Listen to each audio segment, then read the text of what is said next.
Hi, this is Mike Ross, public address announcer for your Toronto Maple Leafs, and this is the Leafs Late Night Podcast, your post-game destination. And now, your starting lineup: Roscoe, the Fanalist, Southey, Beater, and Darty Brodeur on the Leafs Late Night Podcast. Welcome back to Leafs Late Night, where it is never too late for the Leafs. I'm your host, Roscoe. I'm joined by Steph, the Fanalist. And this is presented, as always, by Inside the Rink. And what are we going to talk about tonight, Steph? It's been a while. It's been a while, yeah. We had Southey with us. I think he's going to be joining us again momentarily. But hey, a little bit of an OG episode here. Yeah, I was like, it's been a while. I mean, we just did an episode the other day, but it's been a while since it was just you and I, back to our roots. Yeah. So, some little excitement in Leafland today. There was the prospect tournament.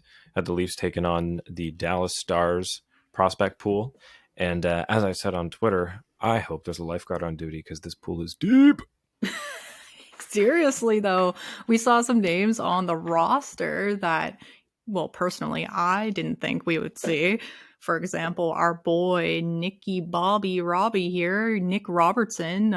You would just never think he would be a guy on the prospect roster, but here we are. Yeah, we also had some longtime Marlies like SDA and our favorite Nicky Alphabet, and joined by another one of Beaner's favorites, Curtis Douglas, who made I was able to tune in partway through the game, and he had just tied it up 2-2 beginning of the second period there with a beauty goal. So got to give it to Kurt Dougie for that. Yeah. But that's when the Leafs kind of exploded. So just a little quick recap of the game. I think the final score was 6-2. I didn't catch the whole thing, but I did tune in to see all the highlights of the second, which is where the Leafs really popped off. So like I said, Curtis Douglas ties it at 2. Then we've got SDA taking a feed from Nicky Alphabet, who did a little dance in front of the net, able to get everybody over to his side, and finds Sir Dur Argachintsev on the other side wide open, and he puts it in. Then we had Nick Robertson, Nicky Bobby, firing one from the slot through a couple people, beauty wrist shot, like we know he's good at. Just needs to translate that over to the NHL, and I think we'll be right. And then finally, SDA got another one. So that was from, I forget who it was, but somebody behind the net was able to steal it away from Dallas and feed it to him wide open. So by the looks of it, they were making Dallas look silly in the second there. And then when I tuned back in, it was 6-2. So wow. Good job, boys. Yeah, not gonna lie, I missed it tonight. First, the feed wasn't working. I know all of Leafs Nation were scrambling to get this feed, and it gave us a glimpse at first, and then it just shot right back to the earlier game, the Columbus game there, and everyone just went crazy. They're like, oh my God, I cannot find the feed on my other streaming websites. Come on, NHL, fix this. But where were you trying to watch it? Because I got it on NHL.com. The first period, almost the whole period. Apparently, we couldn't get the feed. It was showing the old game. I tuned in the second, so maybe I was just lucky. Yeah, but some interesting notes about this tournament too, right? We said we see some familiar names on this roster, and one name missing, though, that we would have loved to see in this roster is Mikhail Abramov.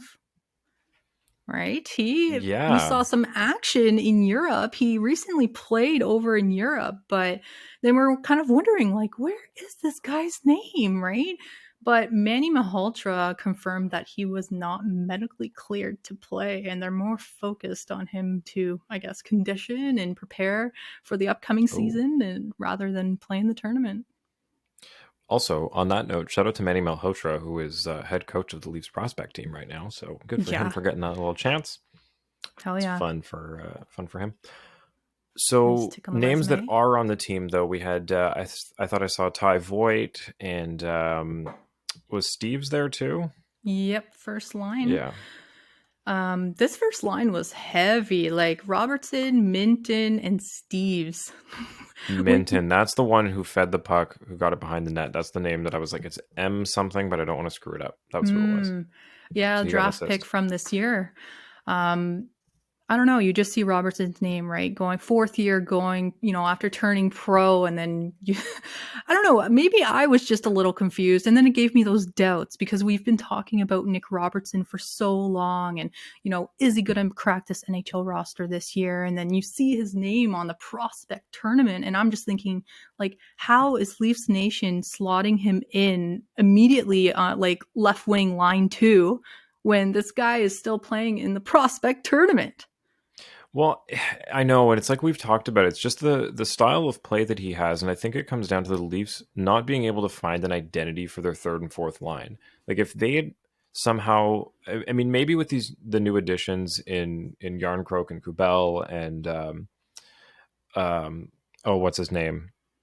The other one that we just got, Aston Reese. Maybe there's a way that they build some sort of kind of third scoring line, but the identity of those third and fourth lines has just been absent in the last couple of years. So it's more just become checking and shutdown, which is not where you want to put Nick Robertson. So the only place people can theoretically slot him in is first or second line, because that's the type of player he is. And I don't think, and like I said, unless they change how they structure their bottom two lines, I don't know if there's anywhere else to put him. So maybe we see that this year.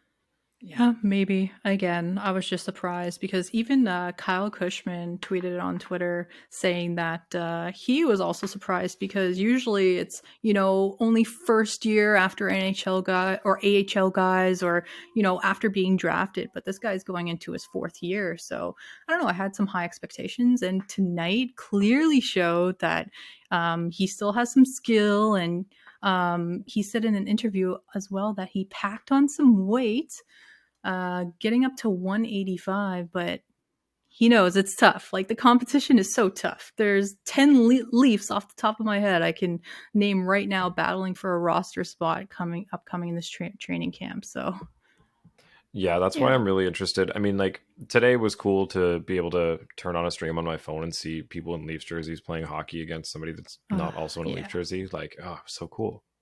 But it'll be nice to see the preseason games start and just for once not just see guys that they're trying out, but who the starting lineup's going to be. This is actually going to be people fighting for like really important slots in the lineup. So I'm excited to see how they change stuff up every night and who impresses and who doesn't. Who's the I mean, Nick Ritchie of the year? Ooh, ooh, there's a good one. There's a good one. Who's going to be the Nick Ritchie this season? Oh. Ugh. You don't want them to bust, right? Because No, Nick Ritchie was a bust, but you get what I'm saying. But like, yeah, who do you think? I know because last episode we talked about who we think's going to pop off this year. yeah. Who do you think is going to be the Nick Ritchie and just not click with anybody here? Nothing by their own doing. Because look, he found some success in Arizona. Good for him. Yeah. But it didn't work with anybody here. Yeah. Yeah. That's very difficult, like guys I'm thinking who's already solidified their spots in the roster previous years may not do the same this year, like Clifford or Simmons or I think those two might, those are two names that might be out of the lineup this year. I think Simmons will be there when they go against like Winnipeg and Boston and I don't know who else they have a rivalry with right now, like physically rivalry. even the I don't know. Habs or Ottawa, man, like the Habs or Ottawa, Ottawa just picking up. You got to play more skilled against Ottawa this year. I know, but that Tyler Mott signing, man, like that was a huge check on their list, in my opinion. That really cleared up some holes for them. Yeah, because everybody was saying, they've got a lot of the forward, I guess, promise. I wouldn't want to say guaranteed, but there's a lot of expectation there. But the defense was where they were really a question mark. But it's a big signing for them for not a lot of money. But speaking back of to my weight, question. oh, Back to my okay. question. Shit. Who is the Nick Ritchie this season? Who is just not going to gel? My pick is Zach Aston Reese, just because of the way that he plays, the systems he's come from, and I just don't see them. I don't know. I think it's based on what I said earlier about finding an identity for the third and fourth line. I just think that it's going to be built into something that doesn't involve him. I'm just speculating, right? Like my hope is that it does, because he is a good checking forward that's mean to play against. But Mhm. it just depends on where they start to go with that line. I think it'd be nice to have him in there, but I just foresee, if that does not work down there, that he's the one that's on the outside, because I guess he's a little more narrow in his uses. And that's if he gets a contract, right? Because he's on the PTO. That's We don't true, actually. know. Yeah, he's only on a Yeah. PTO. We don't know if he'll be a Leaf. So, we have high hopes. I read a stat as well, obtaining, if we do get Zach Aston Reese, and then we had Obey Kubel. If we minus Simmons and Spezza from our fourth line, which is only 3 less points, these two players bring 200 more hits to our fourth line. Whoa. So, yeah.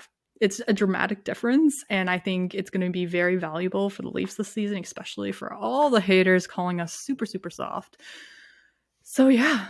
But to answer your question, oh, And this stuff. And like, name, again, I'm not saying I hope that Zach Aston Reese doesn't work out and it's going yeah. to fail. I'm just saying, last year somebody was supposed to fill kind of that same role, but to a Mm-hmm. bigger degree, and it didn't work out. So Yeah, definitely. it's just a possibility. The only name that's coming to mind will definitely bring me hate.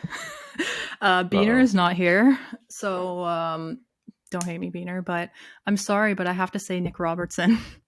I have high hopes for Ooh, this guy. interesting. Yes, everyone has been slotting him like as a left wing lock on line 2. Why?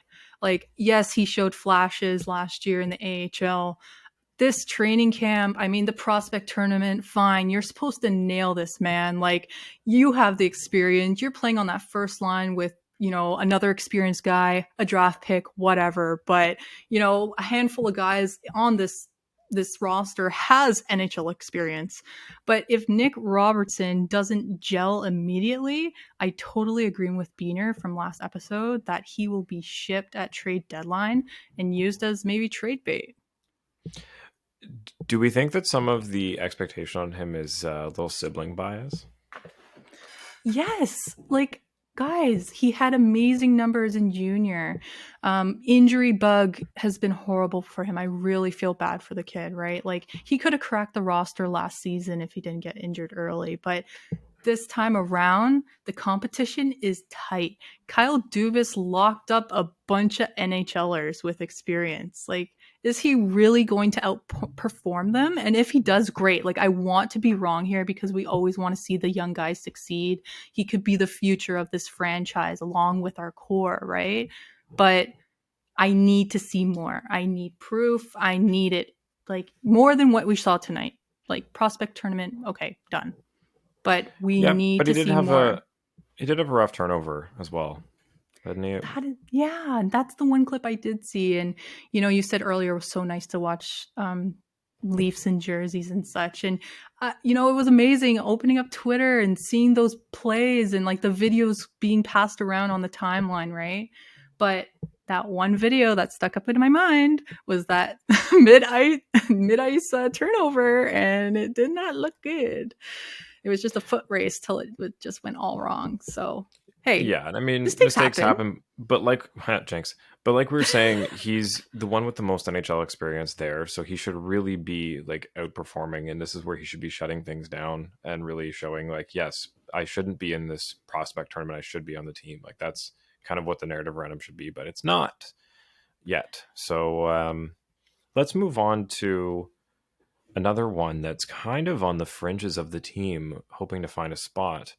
And that's Rasmus Sandin, who we keep talking about. But the reason we have to bring him up again is because Sean Durzi just signed a deal. And that deal with the LA Kings is 2 times 1.7 million.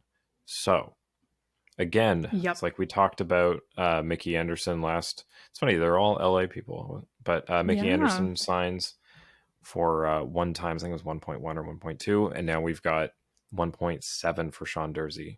So Yeah. this is hurting his argument, and I think it's like I said last time to Beaner, the longer he waits this out, I think his number's going down. This is not the same market that Nylander was dealing with, where it's, the power is to the players because there's money available. There's no money out there, and the spots are kind of filled. And if they can find someone cheaper than you to do it, they're going to. Like, it's, yeah, they've got their pieces that they think they can win with. The defense for the first time is in a good spot. Like, really, Sandin just wrong place at the wrong time, man. Yeah, I totally agree. And I had this discussion today on Twitter with James from Offside Talk and, Edna, actually. So James was saying Jersey got signed. Sandin should be similar to this, even a 1-year show me deal at 1.7, as he has, 88 games of experience and 28 points. So my response to this was that Sandin has been in the NHL for 3 years. The 88 games is from all across 3 years. The leg up that Sean Jersey has is that when Doughty was out, he was the first man up to run the PP1. And he was a rookie. So all of his stats, Sean Jersey, that was all combined in 1 year. So 64 games, 27 points, quarterbacking the power play. Like, he's trusted. Right place at the right time. Yes, he's trusted. Whereas our boy Sandin, he's not even guaranteed a third pairing roster spot right now. Like, he's the 7th, 8th, 9th, 10th guy at the moment, unfortunately, because we're over cap. I would call him this right now on paper, right? Who would you say is above him? As if you're not going to put him at 7th, who do you think is? I really want him to be higher. Don't get me wrong, but now we have other guys with more experience. And what if, like, Jake Muzzin is out? You would want a guy like Jamie or Jordy Ben in to kind of take that spot. Or, oh shit, I forgot about Jordy Ben. Remember, and we have Victor Mete, and like those two just right? completely forgot about them. Wow. This is why I said a couple episodes ago, I'm expecting another trade. I'm expecting another move, because right now there's just too many clowns in the clown car. Like, we're not fitting right now. And Sandin does not have the leverage. Like, this guy does not kill penalties. Yes, he has experience running PP2, but, like, I don't know. This, like, where do you fit him and who do you ship out? Because I don't think Justin Hall is on the move. Like, as much as Leafs Nation would love to see Justin Hall leave, Kerfoot, like, all of these magical scenarios in our minds that we would love in a perfect world, it's not fucking happening. It's okay. not. And I want to eat my words. Like, if it happens tomorrow, then I will gladly eat crow, right? but I don't think it's happening. And you raise a good point that, I mean, like, who do you take out of the lineup to put in somebody like Ben? Like, I mean, I think Sandin would be better off taking the deal that allows him to stay with the Leafs, but forces them to move somebody else out. Like, I think because long term, they're going to regret if they get rid of him. Like, that's what I keep falling back to, is like, yes, there's no room for him right now. Yes, his value's high. It's going to come back and bite them in the ass if they get rid of him. So do you move somebody like, you can't, it's hard. This is the thing. Muzzin and Hall are the two that stand out to me as, like, maybe you move them, but they've both, I don't know. Hall, like we said, they like him, and there's really no point in talking about it. And Muzzin is kind of up and down based on his health. So when he's up, he's good, but we got to count on that. So I think, I don't know. That's what I've talked myself into, is I don't know how Sandin fits into this. Maybe they do move him. I just know they're going to regret it. Definitely. Long-winded circle. No, it's true, right? Like, I do not want to lose Sandin, of course. This kid is also the future of the franchise, but at the same time, even with these prospect tournaments, there's some names that you would think would be playing by now. Like, even SDA, right? Or, I know, and I love watching him play. He's so good. Right? And, like, Curtis Douglas, I've been wanting this guy to have a chance with the big boys. Like, this guy is a big boy. So you want to see him play on the ice. And, they've been talking about a couple fringe players almost getting contracts as well, and like introducing all of these names. But I feel like we're stuck with a couple of handfuls of these players that we've heard for how long now. And it's like, okay, now's the time, man. Like Sandin, now's the time. Lily got the contract. We're waiting on you, and you're the next guy up when it comes to defenders. So I don't Yeah, know. I think the opportunity would be there for Sandy if Morgan Riley didn't exist and they didn't just lock him down. I think like that's the slot that he's meant to grow into, and I just don't think it exists with the Leafs. It sucks. It Yeah, really sucks. if they didn't sign Geo, then I would not have this thought process. But Geo is an Right. obvious lock. He's an obvious veteran, former captain. Same with, Jake Muzzin. As much as he's injured, the Leafs love Muzzin. Like They do. they He's they he's a he's core so person there. valuable. And you know what? I would love Muzzin to have a bounce back season this year and see that huge clapper from the point, every single game, because this guy was a beast in the playoffs. He Like we was. know Jake Muzzin can perform, and JT has had a awesome offseason from what I've heard, and he's fully recovered. Like I think a couple of these guys are really going to bounce back, and it's going to make a huge, huge impact. Because the rumors about JT, oh, he's slow, he's this, he's that.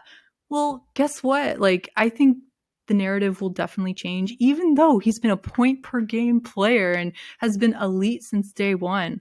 But Jake Muzzin, JT, even Pierre Engvall, like, I think these guys are really going to make a huge splash this upcoming season.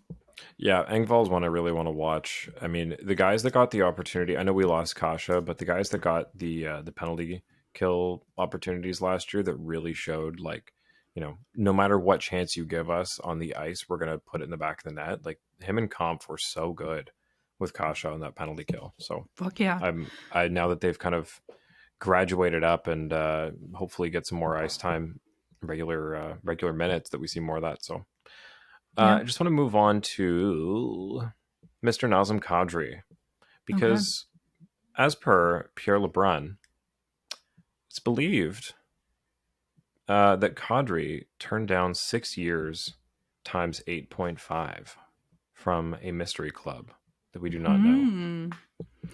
Do we Interesting. think this was the Islanders? Because there was so much talk of, oh, maybe, Lou signed him and nobody's talking about it, yada, yada. It seemed like there was enough insider information, but they couldn't come out and say it, but they knew something.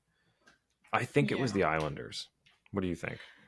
I think that's a really good guess, and that is my first pick as well, because the Islanders have been super silent all offseason, besides, the move they made during the draft to get Romanov, and like, what else happened? I can't even fucking tell you, because the Islanders were just boring as hell this offseason. Like, everyone has been waiting for something to happen. So, Oh, you and one know, day Lou just announced like all of their signings. They signed Dobson and a right? bunch of people, and he was just like, "Yeah, we're done." It's like, Like oh, the day after, Islanders fans just like off themselves, and they're like, fuck this franchise. And Luz came back and was like, oh, by the way, here's all here's your these team. minuscule signings. Like, come on. Here's But a couple more $5 and $6 million contracts for you guys. Lou's yeah, favorite. yeah. We'll see. Kadri, good guy. I mean, he just made a huge donation to the London Health Science Center, Ambulatory Surgical Center. Blah, blah, blah. But anyways, $1 million donation. Good for him. Good for him. And then our boy, Mr. Morgan Riley, he's an ambassador for the Mercedes Benz, and he made a $50,000 donation to the South Lakes Stronach Regional Cancer Center. So I saw the number and I was like, okay, I won't judge you, man. You're making a donation, but at the same time, I'm kind of judging you. Come on. 50K? Like, you make more than It's that in one game. probably about a game for him. Yeah. Yeah. So, but hey, good on them to Yeah. donate. Good for them. Good for them. Random facts as you bring up Kadri, but yeah, man, Calgary. Oh, I really Yeah. feel like he's gonna. I don't know. it's like you don't know if he's going to gel or not yet. Like Kadri has not been a consistent player like he was, last season and had a career year. You know, I think But he's going to have a huge slump, but that's I don't just know. me. The thing is, in Calgary, he doesn't have to be 1C, which is kind of, people were speculating him going somewhere where he would have to be the first center. But I mean, Lindholm will still probably be their first center, right? So Oh yeah. Oh yeah. it'll Lindholm is be super trusted. Lindholm and Huberdeau with, I don't know who they put on the wing there. Maybe do you force Kadri? Mangiapane. I mean, you can, but like he was third line last year. They moved him up and down the lineup a lot. He's really streaky. Like, I don't know. Maybe. And that's why I'm kind of iffy, because that second line seems to always be an experiment for the Flames. Then you have Blake Coleman, who's supposedly slotted up the lineup as well. And just looking at a daily faceoff, I see Tyler Toffoli taking that first right I wing forgot spot. they grabbed him at the deadline last year. Then on the second line, we have Coleman, Kadri, and Mangiapane. So that could be a really sneaky, lethal line, in my opinion. But they really have to gel. Yeah, and it's interesting that now people are going to be watching Calgary and the Florida Panthers against each other all year, comparing them. Like, what a weird kind of almost rivalry that's emerging out of this offseason. And that every time they play Columbus too, it'll be interesting. Like, man, Yeah. this is what I like about hockey is there's, outside of the playoffs, there's a lot of these narratives that come up through the season. My favorite word, narratives. A lot of these little Right. stories and I don't know, rivalries that pop up through different fights and stuff. Like, I mean, what the Leafs had with Winnipeg last year was fun. So Yeah. there's Yeah. things to watch. This first power play unit looks real good. We have Tyler Toffoli, Lindholm. We have Kadri, Anderson, and Huberdeau. You can tell somebody's starting to do research for fantasy as they're talking about the depth of the Calgary Flames scoring. Yes. The Fanalist, everybody. Right. Stay tuned for more fantasy info soon. Oh my God, I'm a little behind on it, guys, but trust me, it is coming. Going to send out the Google Doc in the next couple of days, take down the info, and we'll have everything set up. Yeah, we might do whole separate episodes for fantasy because it's going to be a lot of stuff to talk about that, like, if you're coming here for a Leafs podcast, you might not care about, like, who's the starting goalie for the LA Kings this week because their starter's out. So, we'll probably do it as a whole separate thing.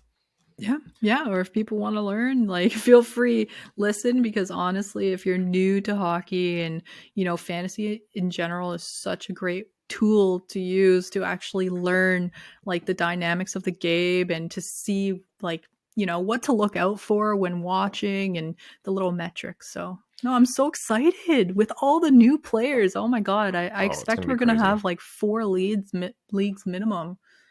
Yeah. What I think we should do is, because we'll be doing post games through the season, we should do like either Saturday or Sunday during the day. We'll post it on the same channel, but it'll be a separate episode. And that can be with a little teaser. That can be with the Day Owl. Ooh. Because it'll be during the day. And then we can have the Night Owl for late night. Stay tuned. Yes. Speaking of ads on jerseys, let's talk about ads on jerseys. Yeah, so what I thought was pretty funny was the Montreal Canadiens announced Nick Suzuki as their captain. You're reading my mind.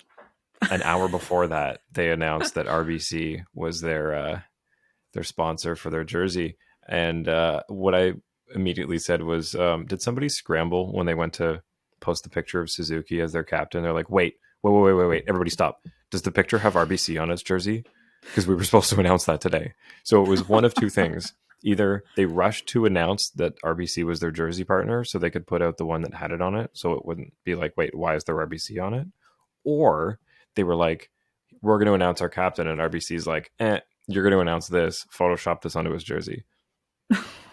God, so many things screwed up that day. I mean, first of all, you announced this captaincy at a golf course, so you're kind of like foreshadowing where you'll be at during for playoffs. Oh God. And second, that fucking logo is bigger than the C on the jersey. That is so sad.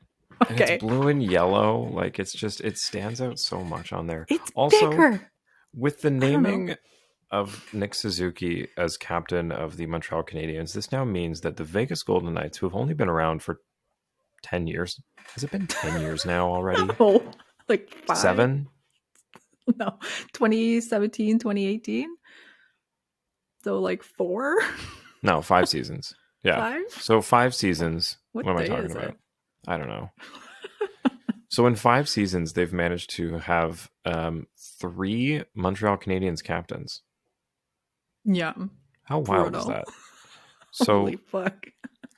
drafting Nick Suzuki and then trading him for Max Pacioretty and then giving Max Pacioretty up for nothing and then taking on Shea Weber's, I guess, name on paper. Like, what? Yeah. Why does Montreal... it's like every time Montreal Canadiens get a call from Vegas, they're like, oh, this is going to be great. Pick it up. Right? I don't know. It's Those trades have looked so bad on the Vegas Golden Knights. Man, like, who would have thought that they would look like the losers of the Jack Eichel trade right now? Man, nobody, right? Like, we were so happy about this Jack Eichel trade and this guy finally getting surgery, like Frege was saying too today, and oh my god, and then now this just unfolds. Like, must be Vegas because they have all the money in the world to spend, right? Yeah. Like, I don't know how it happens, but I hope he turns it around and doesn't become like a Taylor Hall who just kind of bounces around to teams and always constantly trying to prove himself. Like, what a bust! What a bust! Like, I'm not saying Taylor Hall. Hall's a bust, but like, it feels like he's always trying to make the next team. Like he's always like, oh, we think you're going to do it here, and he almost does it, and then he uses that to sign somewhere else, but he almost does it there. It's like, fuck. Yeah, after being named, MVP one year, and then what happened? Like, even in fantasy, I picked this guy the next year. I'm like, oh shit, he's only going to get better. He's so young. Like, teams want him. But then, I don't know, went to New Jersey and just kind of, he wasn't I won't say bust, but he went from 93 points to, I guess, okay, it was a shortened season. So he did have 37 and 33, then 25 and 30, but I don't know. It just... But he's not supposed to be a less than a point a game player, right? Like, that was not what he was drafted as. And that's kind of what he's become just because he hasn't found a home. And I'm hoping, just to bring it back, that this doesn't happen to Jack Eichel, because Vegas has a very bad reputation of, if you're bad for 5 minutes or you make things difficult or the team's bad for 5 minutes, they're just going to ship you out.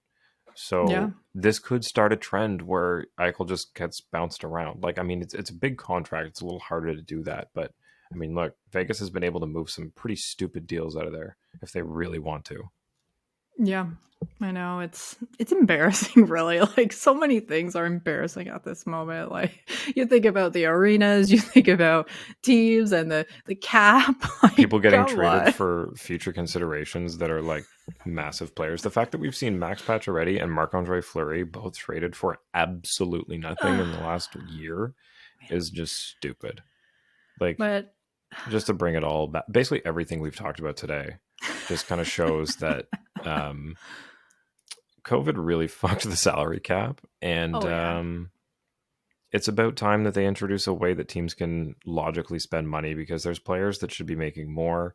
The PA should really be arguing this. Like, their guys are, there's enough people for like 4 more NHL teams just hanging around without contracts. Like, it's crazy. Yeah. One thing with Vegas too, and just to touch on fantasy, at the end of last season, this was supposed to be a top tier fantasy team. They're supposed to be stacked, like this first line of Mark Stone, Jack Eichel, Patches. Like, I was excited, even though Patches is Mr. Glass. But then he got shipped out for nothing. Literally gone for nothing. And this is a top tier fantasy player. Like, not top, isn't he but out for the whole next season though? Yes. Yeah. Yes, Or was it the he's whole season or done. like a really long time? He's I don't know supposed if to it was be the whole thing. done for the season, and now they have Phil Kessel on a $1.5 million contract. He looks great in a So Vegas Golden Knights jersey. Shout out to Phil. the one thing I do applaud the Knights for, I guess, I don't know if this is impressive, but they've always kept their second line together. Like they've always had Marchessault, Riley, and Carlson. And Well, Marchessault and Carlson were part of that group of like, the misfit toys that they were able to pick up right at their yeah, expansion draft that actually found a home there and are part of their core. It's like what they do in the NBA where they're always trying to make super teams. Like they're the guys that keep saying like, "Oh, bring this guy in, bring that guy in," but it's yeah. never worked because the There was NHL is not a place where you can build a super team because of salary cap. Like you're gonna have a hole somewhere. there were a lot of speculation about Riley or Smith going out on like leaving the team, and he was supposed to be trade bait. But anyway, back to Nick Suzuki for one sec. I know we kind of went on a tangent about the Vegas Golden Knights because it's so easy to, You and I but going off on a tangent about something? No way. no way. Oh my god. But Nick Suzuki, youngest in franchise history, to be named captain, 31st captain.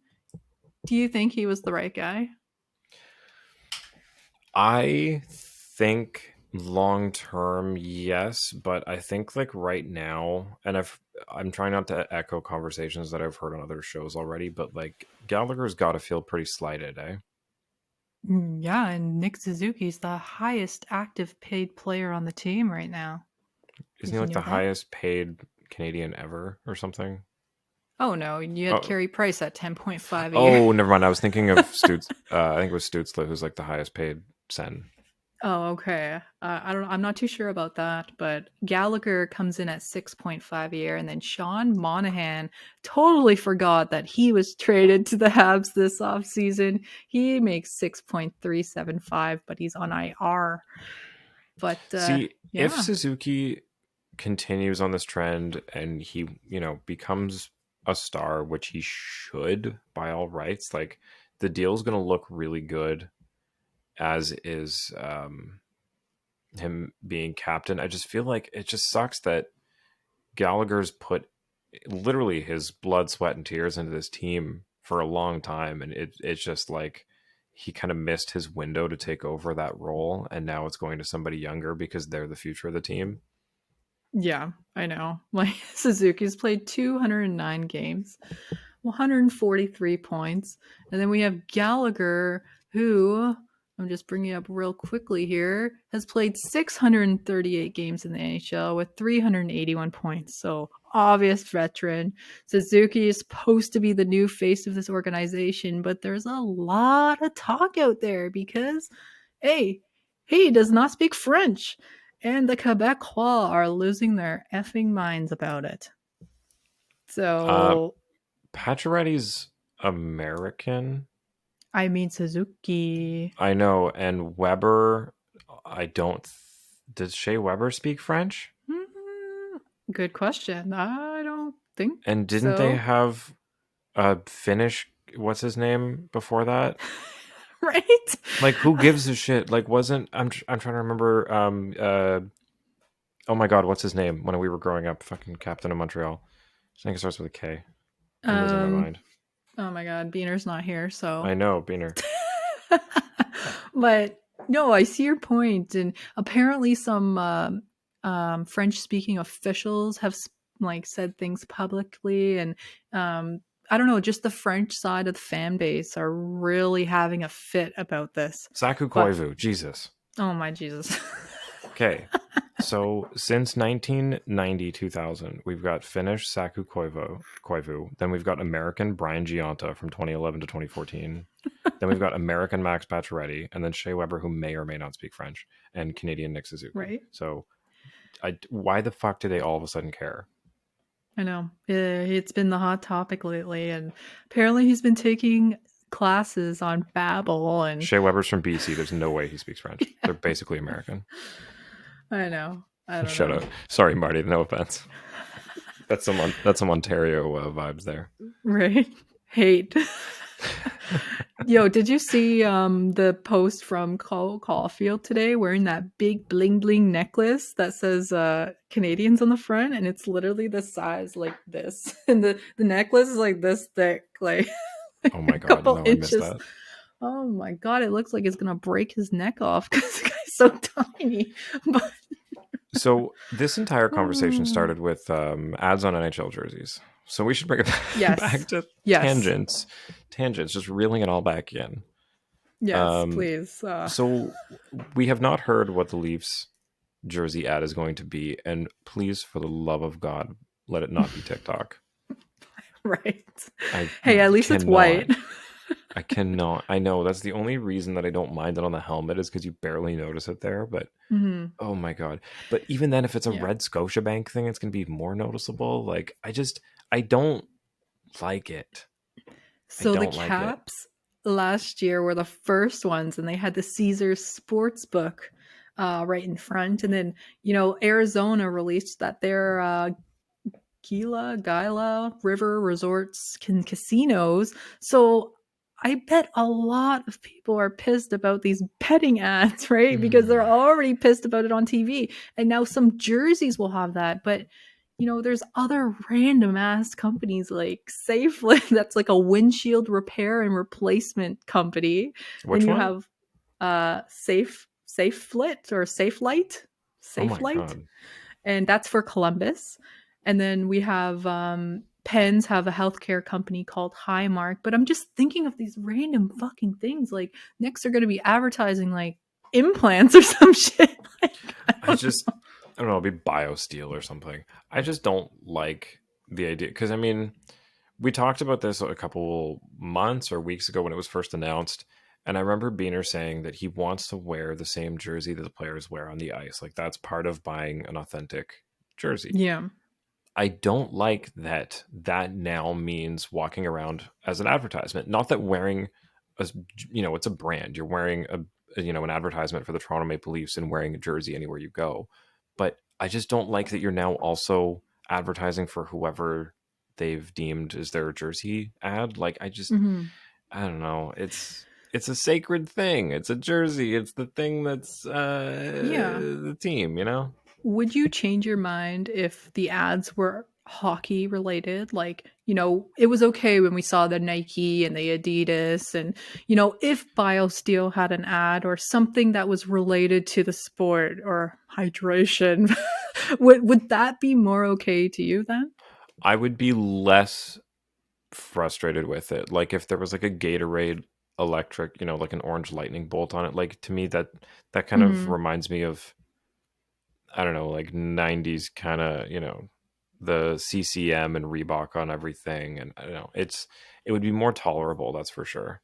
But just seeing like a bank or a healthcare company or like an auto repair thing just seems so just I don't know, devaluing the brand. Seriously, like you already have ads plastered all around the ice, like, and it changes per period, per commercial. You do your Per TV, geographic location too now. The right? like the fact that they can do that, like why do you have to then also put ads on the jerseys? Like you can change what's on the boards specifically Yeah. in Toronto versus in Dallas. So I Yes. don't know. I'm just thinking of If it's those. Tim's, I quit.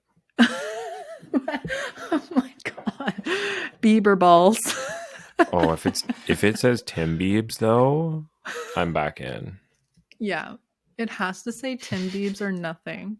Like or what the fuck is the company name? What's the smiley face company, Bieber company, Oh, Drew. Drew. Come on. If okay. Okay. I don't If he know. just jumped in and was like, I don't want a stupid logo on my Leafs jerseys, I will pay for Drew House to be the logo on it. I would actually like that. Not that I'm like, I don't own anything Drew House and I'm not a Beaver fan. I just think that No, me either. the idea of somebody like personally stepping in as a fan of the team and being like, no, no, no, no, no. You're putting my brand on it because I don't want to see something stupid. Because he would actually care Or about like designing something for them yeah, or or paying OVO, somebody to design exactly like right? the OVO Raptors jerseys. That is a great Yes. compare. See, I wasn't even thinking about that, but that is exactly what it is. It's like Yes. Drake doing the OVO jerseys. And we already did the Drew House Mm. reverse retro or whatever it was. Not the reverse retro, but the Drew House. What the fuck was that one called? Drew The reverse reverse. reverse jersey, black and blue It was for whatever that and one was yellow. called. But I don't But know if they were to work in like an actual game jersey like that was yeah. reversible and had to add on it. That's fine. But fuck. Hey, the Edmonton Oilers actually refused ads. Did you know that? No, I didn't. Good for them. Yes, the Aren't they owned by like owners. Rexall? I don't know, but the owner said that's not something necessary. So I'm just thinking, why is it necessary for the Leafs? I mean, of course, they're all greedy bastards up in management, and MLSE is just trying to make money, even though the $20 beers aren't good enough. But I like, I'm just thinking of those ugly ass European jerseys that are plastered with ads. You can't even see the guy's name or the number. It's just like yellow and rainbow colors of ads all over the jerseys, like in those leagues. Just Daryl Katz, who owns the Edmonton Oilers. It's one guy. It's not a group like the like MLSE is. I think that has something to do with it. He's a philanthropist. He also owns one of the largest um, what is it called? Conglomerates of companies in Canada. Okay. But he owns Rexall pharmacies. Rich bitch. Yeah. Yeah. Okay. Makes sense. But I don't Oh, know I guess why. he sold Rexall for like a shit ton in 2016. Oh. So that's But why it's anyway. no longer the Rexall place where the Edmonton Oilers play. Okay. Interesting little history lesson there. But yeah, I'm just worried that it's going to get out of hand because we did start with the helmet and that was kind of annoying. And now we're on the jersey and it's like, fine. Like, next, are you going to go on the shoulder? And like, I get there's patches and stuff, but like, how far are you going to go? You know, Come people on. say the slippery slope argument is always counterproductive, but like that was kind of exactly what everybody said when we talked about the jersey thing, or that helmet thing. They're like, "Oh, next is gonna be on jerseys," and they're like, "No, you're just slippery slope argument." It's like, well, Exactly. we're sliding down the slope now, and I don't like it. I just can't get over that damn RBC logo is bigger than Suzuki C. Like, I'm looking at a Yeah, pic it's right lame. now. I'm like, wow, you can cover that C up instantly with that patch. That's why I think it's photoshopped on. I don't think they have it made yet like that, because Uh, it seems like they made it so big because they just announced it that they're like showing it off. yeah. Well, I hope they fix it because that's not right. Like, Yeah. I get you want to see it on camera, but like, come on, man. Okay, so last thing we got to touch on before we go to questions here is the official gameplay trailer for NHL 23 came out. It's 4.5 minutes long. It's from their official YouTube channel. It, as somebody who's played, I want to say every other or every third NHL game since like 2001. There's a lot of things that have become kind of textbook frustrating with these games, like just in organic movement and getting knocked off the puck or poke checks being too good or whatever it is. And it seems like, at least from this trailer, that they've listened to a lot of people's feedback. And I know EA is famous for saying they do these things and that stuff doesn't actually work when the game comes out, Yeah. but it seems like they've got some mechanics fixed. So they've made poke checks way less good, and if you're in a bad position, they're not going to work. If you're doing a poke check, you're going to be slower than the person with the puck. So just like making that a little more fair, which is nice. You can Hmm. also do the Zegras Milano puck flip, because of course you can, because Zegras is on the Of cover. course. Of course. And what do we think about the cover? Yeah, I mean, so Zegras is on the cover of the regular edition, and then we've got Zegras and Nurse on the legendary, definitive, whatever they're calling their special gold edition deluxe. I don't know. Every game does it now. I think it's Oh, cool. What they're was not that? together on both? All of the covers? I thought they No, were. Oh. no. The NHL 23 cover is just Zegras. Oh, when I look it up, all I see is both of them. Yeah, it's the X Factor edition that has both of them. Mm, okay.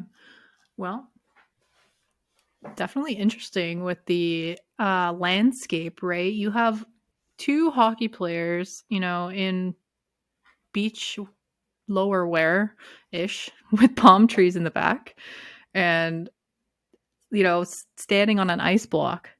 So that definitely catches the viewer's eyes because you're like, okay, this is a hockey game and this guy's in shorts and there's palm trees. But maybe That's they're what I hinting mean. at something. It's the X Factor edition. It's like the special edition one. The regular one will be Zegras in a Ducks jersey, in the classic like 3/4 pose thing with doing something. But the one that did Mm. come out already is the special edition one, which has both of them, and I think it's cool. I think both of them have become stars to the next generation of fans. Which is, I mean, it's a video game. It's directed at younger kids more than it is us older hockey fans. Hmm. So I think it's a good idea. I think it's Yeah. great that they've implemented. There's Zegras has his own X Factor thing where you can do the Michigan and all those little flips from behind the net, fun stuff. And Nurse has some endurance X Factor. I forget what it's called, but Nice. it's so you when you're getting knocked off the puck, if you're falling, you have like increased ability to pass and shoot effectively while falling because that is something that she's known for. Nice. Awesome. Um, No, that's great. it's It it's really cool that they've kind of implemented their styles of play into it, so people can feel like they're really playing as them. Yeah, and like not gonna lie, at first when I saw this X Factor cover, I was kind of like, what the fuck? But when you think about it, and Anaheim is the home base of Zegras, and where's Anaheim? In California. So they kind of try and bring that. And I know every other cover is like just a close up of the guy's face or, on the ice, but you're right. This is a new generation, and Segrist is the face of this new generation. And I saw a lot of arguments on Twitter and online in general saying if he deserved to be on the cover yet. And then there was another fan base that was just like, as long as it wasn't Matthews again. Yeah, and it's mostly like you have to take advantage of who was the most popular last year and who brought the most to the game. And you're marketing something that, look, at the end of the day, you're marketing something. It's Yeah. also something that's made in Canada for majority Canadian players for the most Hmm. part. So in order to get Americans to buy into it, you have to put American stars on the cover of it, make it seem like less of a, typical hockey game that a bunch of Canadians play. Like, and I get what they're doing because you know that the people that buy every year are going to buy it anyway, regardless. So it's about trying to reach a new audience and grow the game. And at the end of the day, even if it's through a video game, growing the audience of the NHL in any way right now is not a bad thing because the NBA has really taken a lot of the market share of the younger generation. Oh, definitely, yeah. And a couple of features too that they've listened to the fans about, like for example, the mirrored visor for Ovi. You can now play with mirrored visor, like back in the day where Oh my Ovi, god. yeah, and just a little tweaks, right? Like they added more default faces for more ethnicities and better equipment geometry to show the difference between brands and shapes of equipment, and like just these little details, like when you're looking at a photo of these players you can see their pores. Like it's so intense. But the things So that people playing really care about that they've changed are that the goalies, they've done a lot of motion tracking with like actually they've put different sensors on people making saves and stuff so they can animate mhm. in new realistic saves that like normally only humans would think to make, that you wouldn't like if you're an animator sitting there watching highlights and stuff. Maybe there's certain moves that you wouldn't think to put in but somebody would Yeah. naturally do. So they've been doing a lot of tracking of that and how people fall, and Mhm. how much control you can still have of the puck while you're falling. So I think there's a lot of things that make it look like it's more natural and fluid to play, which has always been the problem. Like they can update the graphics and they can add all these features and customize this and customize that. But at the end of the day, if it doesn't feel like you're really playing something, Mhm. it takes you out so quick. And that's when I usually move to just managing the team instead of playing the games. I think the biggest thing too with this year is the first ever cross play Oh, between, different finally. different devices. You can finally play with your friends on Xbox, PS4, whatever you have. You don't have to worry, right? So on that, it might only be like the new gen. So this is the problem with a lot of the new gen games, is that it's probably the new Xbox to PS5 and then PS4 and the Xbox One. Like, I don't think it's across all of them because the actual game is a bit different in the engine to the newer systems. I might be wrong on that, but that's usually how they've worked.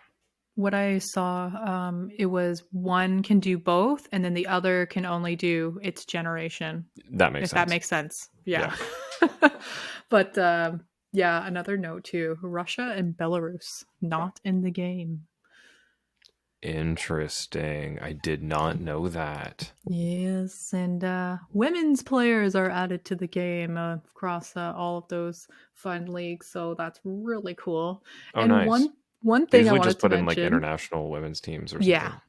yeah, now it's more specific, and you can actually customize the same way you can customize with the other teams. So it's I mean, really if you're cool. putting Sarah Nurse on the cover, you have to expand the women's side of the game. Right. It was bound to happen, but Yeah. I think this preview and all just kind of, like slapped this idea in my face because I'm a Leafs fan, my tinfoil hat's growing, but that preview of the etched, 2022, 2023 Stanley Cup champions, of course, they put on the Toronto Maple Leafs with all of their players, including a name called Joe NHL. Like, are we fucking cursed or what? Like, did you guys really have to put the Leafs on that fucking cup in the preview? I missed that. That's so funny. Oh my god. They would. It's like, how else can you piss us off? I mean, like, one can dream, and I posted an Instagram story today, like, manifesting this into the world with all of my will. But am I fucking cursing it or what? Like, jinxing it? Oh, man. But one thing I want to mention before we move on from this topic, speaking of beach, something that was hinted on 32 Thoughts was, since Florida is the host of the All-Star game coming up this year, it's going to be a similar theme, like Do you want to ice go? meets, right? We should just do it, man. No, actually, we should try to see if we can do that. I actually, random thought, I looked up tickets for the Arizona game in Arizona versus the Leafs. They sold out really freaking quick, but it was just $450 or $650. And it was like row J $450, row M $650, and it was the same price across. Fucking God. And there's not even like row Z. It's like it ends at like R. That's so funny. Yeah, it's so expensive, and I'm like, fuck, like, if I'm gonna spend $900 USD on this game, I might as well go to a Leaf game in Toronto. Yeah, and what's funny is that's like the Belleville Leaf Sens game coming up. So living in Ottawa, I make a point every year. Either way, I shouldn't say this. Every year I go to a preseason game, whether I'm going to a regular season one or not. I always try to get to a preseason one. They're cheap. They're usually empty. Same. And the Leafs always play here, right? This year, the Leafs and Sens preseason game in fucking Belleville to a 5,000 person arena, which is more than the ASU arena holds. And it sold out in 5 minutes. So can't go to that. So there's no preseason games here, which sucks. So I've been in Ottawa this will be my sixth Leaf season here. Okay. And this will be the first time in I think like 4 years that I don't get to go to a preseason game. Aww. Yeah, I'm gonna be out west, so I'm gonna miss all the preseason games, but yeah, it's so weird, right? Like I thought we can all go get together in Belleville, meet halfway and go to a game, but these tickets just sold out so fast. And same with the Arizona game. I was thinking, hey, fuck, like for $1,000 we can have a flight, hotel, a game, literally 5 rows from the ice, and just have like an ultimate weekend. Nope. What time of year is the game? Because that would probably explain it. If it's in like March, then that's got to be just people that are going down to Arizona anyway. December 29th, I believe. Oh, same deal. It's winter. Yep. But dead of winter. So I think going to Florida, like I've been to a game in both, like for the Panthers and at Amalie Arena for Tampa, and it's so fun going down there. Like we should try to make it because I don't know where they're gonna. They probably do Amalie for the All Star game because it's It's more going to central. be on Fort Lauderdale Beach. Oh, Yeah. okay, And the outdoor event is supposed to incorporate alligators. of And course. they hinted at meat pucks, possibly, and shooting meat pucks into the alligator's mouth. Like, animal abuse or what?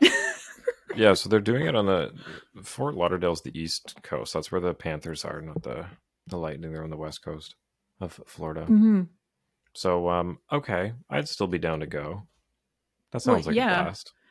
but they're planning it, and I really hope it wasn't like a fail like Vegas. Well, it wasn't much of a fail, but like it could have been a lot better, right? And you The know, NHL putting together a boring event? No way.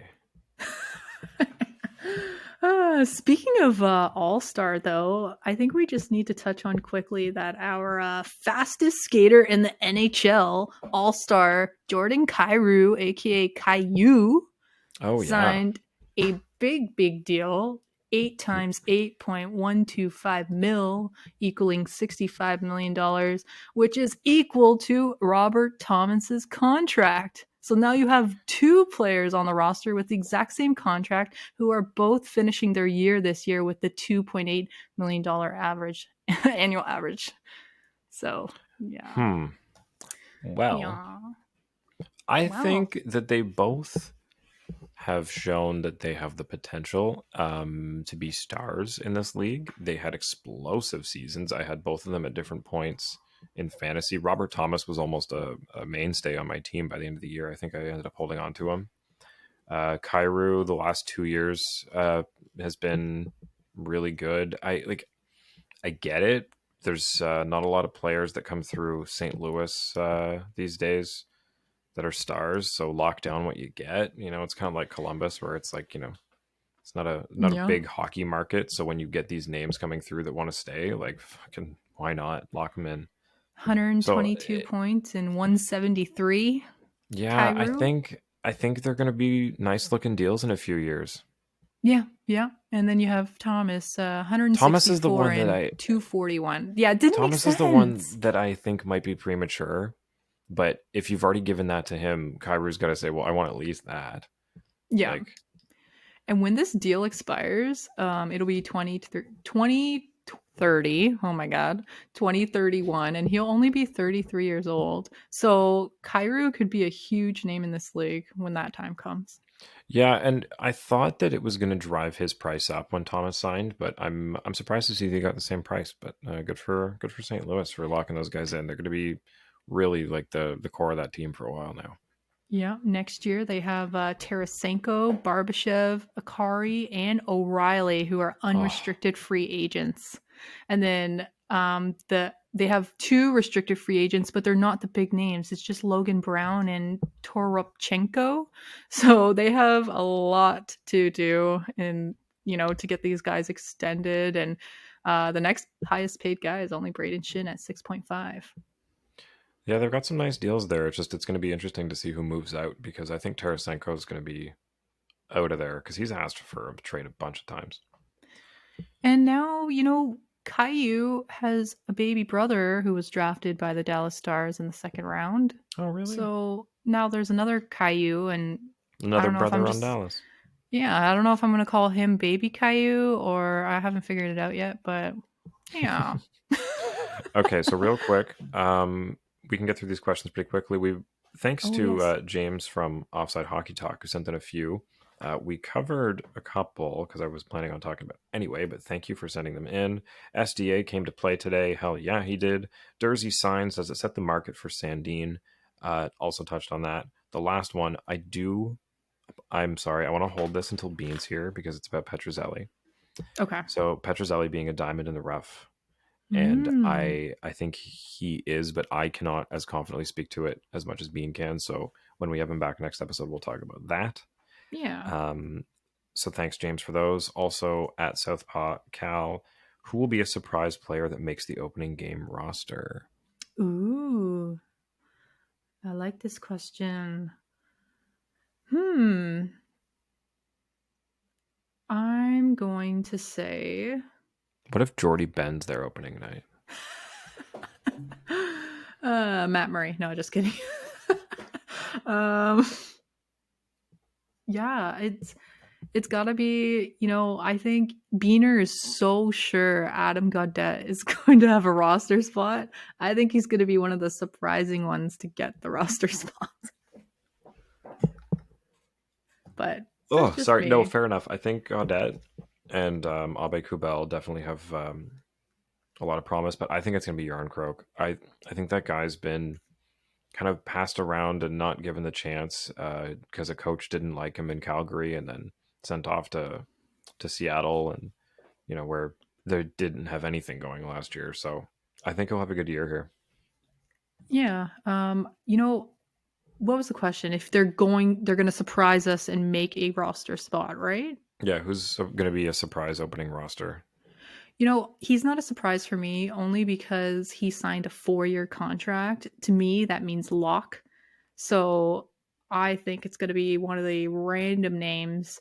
If it's not Gaudette or like Joey Anderson, for example, I feel like, or a fourth line guy, right? Like probably Wayne Simmons over the newbies on opening night. And then the newbies come in. Interesting. Yeah. I don't know. Simmons is going to be the interesting one because he's definitely become like a veteran leader on the team. It's just how much he ends up playing. It's going to be kind of like Spezza last year, where he wants to play and they want him to play, but it's how often they can find when that's useful. Yeah, it's tough. Then you have a bunch of guys looking for a spot, like coming out of camp too, right? So it's gonna be tough.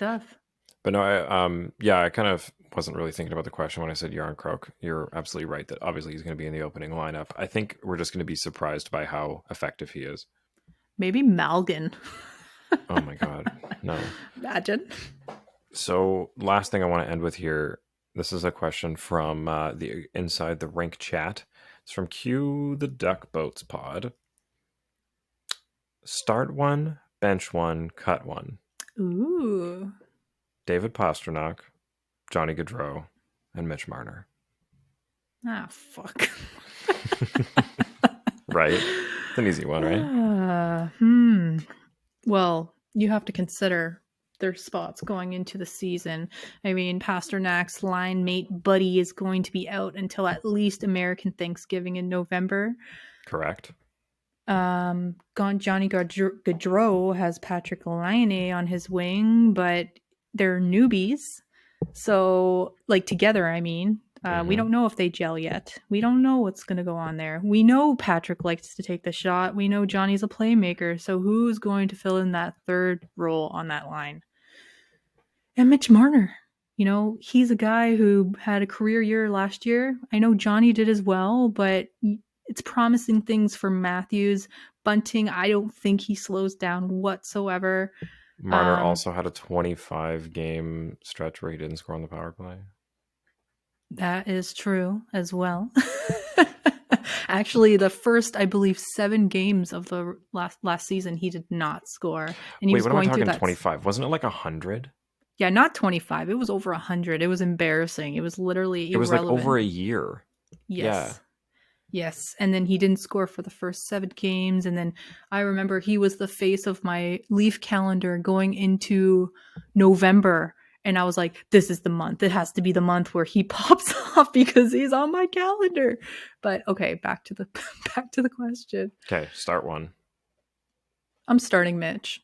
You got to start Mitch. I am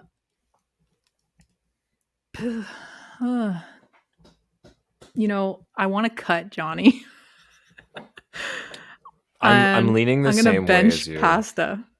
I'm leaning the same way as you because Pasta, obviously, it's like you said, the team around him is aging, which is what makes it like I'm looking at this fantasy wise because there's no scenario where you're looking at doing this with these 3 players, right? So fantasy wise, I think Marner, like Matthews had an explosive season, and Marner's going to set him up for everything. And Gaudreau's in a new situation, like you said. Line and him could pop off. Who else does he have there? Voracek and Voracek, and you have Boone Jenner. You have who else is yeah. there? Like it's I think like he'll his numbers will be good, but like I wouldn't take him in our draft. I don't think. Like I wouldn't be heartbroken if somebody else took him. I don't know. I think it's he going to would be an be adjustment there for a bit.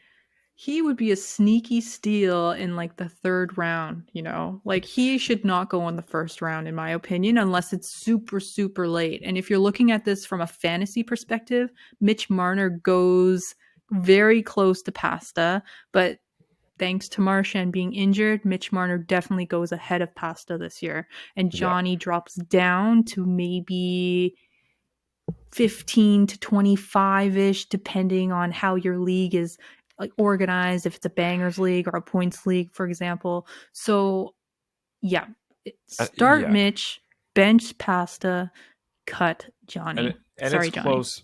Honestly, like I know this is a Leafs show, and I think it's close between Pasta and Mitch. It's just the fact, like, if Marchand was there and healthy, and Bergeron's there and healthy with him, like Krejci's back and all this, like if it was, everything's a go, it would be a little tougher of a conversation. But I think just with how Bunting and Matthews have solidified everything with Marner, that first line's not getting split up. I think it's the lock. So. Oh yeah, ask me 3 or 5 years ago. Pasta is an immediate start. You know, you're benching Mitch, and then you're still cutting Johnny, in my opinion. I don't know if you're asking like the heart attack kids like Monahan and Gaudreau when they were absolutely on fire. Like I had Gaudreau, I picked him up literally off the fucking waiver wire that year in fantasy, and he exploded. And it was like he was one of the top 3 players on my team. So like there was a time when, yeah, I just, man, I Okay. don't know. It'd be tough. It's hard. Yeah, no, They're you're 3 you're amazing absolutely players, right. right? So it Yeah, just like depends on when and the situation, and I think just current context. That's I think we agree on our answers.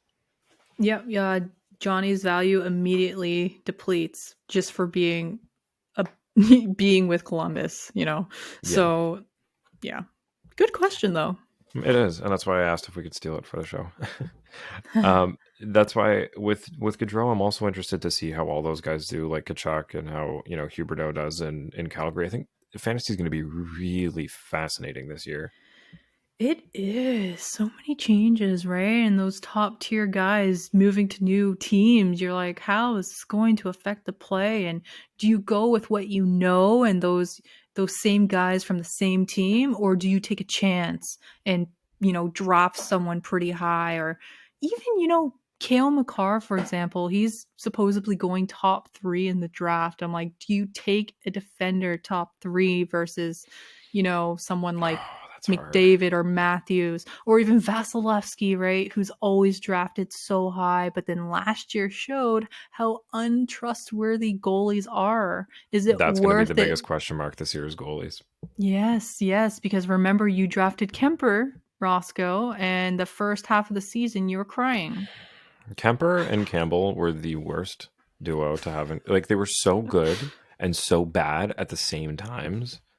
Like the teams were fantastic. Like I literally picked the Leafs in Colorado starting goalies. How could I go wrong? Right? Oh, because the teams basically outscore their problems. That's both of them. It's great. Yeah. Oh my Yeah. god. Kemper gets lit up so often and pulled. And and all the times where his skates were broken and he kept getting pulled out of games. There was like 3 games in a row where he blew a skate and they're like, "I will just pull Right? him out." And I got like a 45 goals against. I'm like, fucking great. Like anyway, Seriously, that's the there end were of the so show. many issues. Like, how many games did you like just lose for starts because there were equipment issues? Yeah. And then the update wasn't there, and then you're like, "Rah, I can't set my lineup."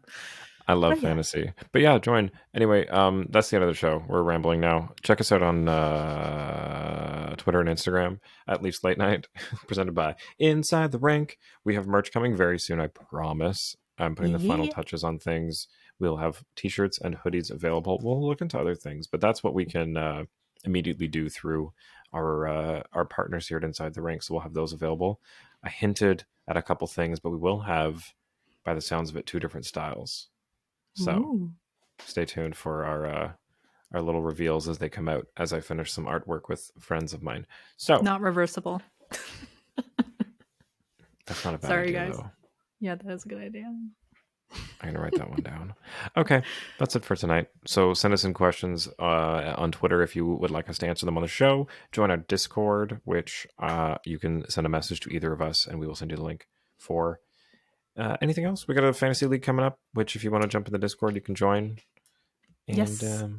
Stay active on Twitter because I will be sending out all the links and Instagram. And please join the Discord for all the info. And yeah, join Fantasy. We're going to have a free league. There's a lot of interest in doing a free league. There's actually kind of equal interest in all of the categories that I posted, ranging from free to $100. So I feel like we're going to have a free, then a 25, a 50, and a 100, for example, or maybe 250s, depending on the interest. So yeah, stay tuned.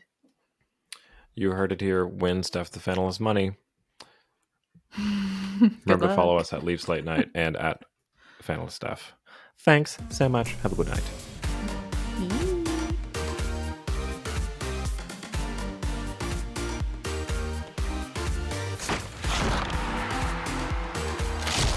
Follow us on Twitter and Instagram at Leafs Late Night, your night of post-game podcast. Available after every game on YouTube, Spotify, Apple Podcasts, Audible, and more. I really need to cut the first half off of that. It runs so long. I kind of miss our old intro.